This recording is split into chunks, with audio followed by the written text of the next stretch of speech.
Assalamualaikum warahmatullahi wabarakatuh. Alhamdulillah, hari ini kita jumpa lagi dalam pelajaran fikih ya teman-teman. Sebelum mulai kita awali dulu dengan membaca basmalah. Bismillahirrahmanirrahim. Tema hari ini kita tentang kurban. Ya teman-teman tentu sudah tahu dong apa itu kurban. Ya, kurban itu merupakan penyembelihan hewan. Dalam istilah haji, hewan kurban sering disebut dengan udiyah atau nahru. Ya, itu nama hewan sembelihan seperti unta, sapi, dan kambing yang disembelih pada hari raya Idul Adha. Secara bahasa, kurban berasal dari bahasa Arab, yaitu korubah yakrubu kurbanan, yang artinya mendekatkan.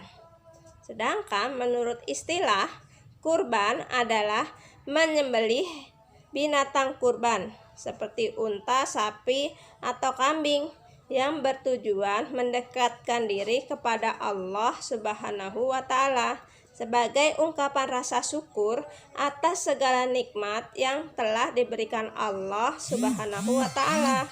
Daging hewan kurban tersebut dibagikan kepada sesama. Bagaimana sih sejarah kurban? Ya, sejarah kurban itu diawali dengan kisah Nabi Ibrahim alaihissalam.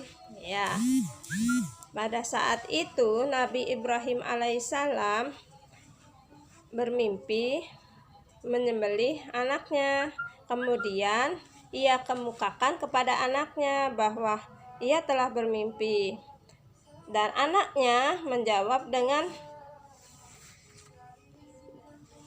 yang artinya, "Hai ayahku, kerjakanlah apa yang diperintahkan kepadamu. Insya Allah kamu akan mendapatiku termasuk orang-orang yang sabar."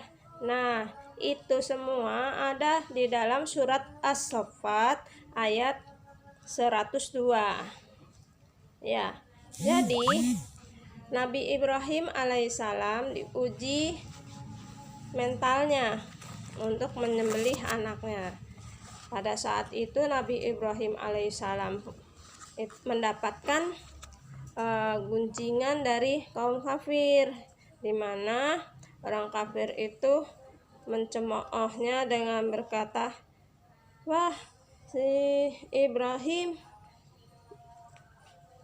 telah menyembelih anaknya sendiri, berarti Ibrahim telah gila." Nah, mendengar hal itu Nabi Ibrahim alaihissalam tidak peduli, karena tahu itu adalah perintah dari Allah, maka ia jalankan. Alhamdulillah, peristiwa itu tidak terjadi penyembelihan Nabi Ismail, namun Nabi Ismail, anak Nabi Ibrahim alaihissalam itu telah diganti oleh malaikat Jibril dengan seekor kambing yang besar. Dari situlah mulai kurban dilaksanakan setiap tahunnya. Bagaimana hukum dan waktu kurban? Hukum berkurban menurut Imam Abu Hanifah adalah wajib. Namun menurut Imam Malik, Imam Syafi'i, dan Imam Ahmad, hukum menyembelih kurban adalah sunnah. Jadi hukum kurban adalah sunnah muakkad bagi orang yang mampu, ya, atau kaya. Seperti dalam surat Al-Kautsar ayat 2, Bismillahirrahmanirrahim, "Fasholli lirabbika wanhar." Maka laksanakanlah sholat karena Rabbmu dan berkurbanlah sebagai ibadah mendekatkan diri kepada Allah. Shadaqallahul azim. Ya, jadi teman-teman, begitulah hukum berkurban. Untuk waktu berkurban bisa dilaksanakan pada tanggal 10 Zulhijjah dan 3 hari berikutnya, yaitu hari tasyrik tanggal 11, 12, 13 Zulhijjah. Jadi pelaksanaan penyembelihan hewan kurban itu dilaksanakan 4 hari. Syarat dan ketentuan hewan kurban, syaratnya yaitu pertama, hewan kurban telah mencapai umur.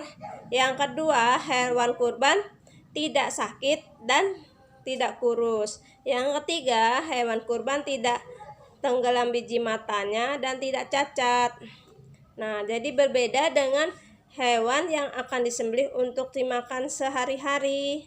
Hewan kurban ini mempunyai syarat, yaitu 3 tadi. Bagaimana dikatakan cukup umur? Untuk unta dikatakan cukup umur apabila sudah berusia 5 tahun menginjak 6 tahun. Sapi berumur 2 tahun memasuki tahun ketiga. Kambing berumur 2 tahun memasuki tahun ketiga. Sedangkan domba atau kambing gembel berumur 1 sampai 2 tahun. Jadi tiap hewan itu memiliki cukup umur yang berbeda-beda ya teman-teman. Kemudian, apa sih larangan bagi orang yang hendak berkurban? Di dalam hadis riwayat Muslim, Rasulullah Shallallahu Alaihi Wasallam bersabda, apabila engkau telah memasuki 10 hari pertama bulan Zulhijjah, sedangkan di antara kalian ingin berkurban, maka janganlah dia menyentuh sedikit pun bagian dari rambut dan kulitnya. Hadis riwayat Muslim. Jadi teman-teman tidak boleh mencukur rambut walaupun hanya sedikit, ya. Baik itu rambut yang tumbuh di kepala, di kumis, sekitar kemaluan maupun di ketiak, itu tidak boleh dipotong atau diambil sebagian. Nah, demikian teman-teman keterangan penjelasan dari Ibu tentang kurban. Insya Allah pekan depan kita akan simulasi atau mendemonstrasikan tata cara kurban ya. Oke, tugas hari ini 2 soal yang ada di halaman 50. Jawabannya ditulis di buku tulis ya. Oh iya teman-teman, selain unta, sapi, kambing, domba, apalagi sih yang boleh dikurbankan? Ya, kerbau. Kerbau itu sejenis dengan sapi, jadi boleh. Oke, sampai di sini dulu. Kita tutup dengan mengucapkan hamdalah. Alhamdulillahirabbil alamin. Assalamualaikum warahmatullahi wabarakatuh.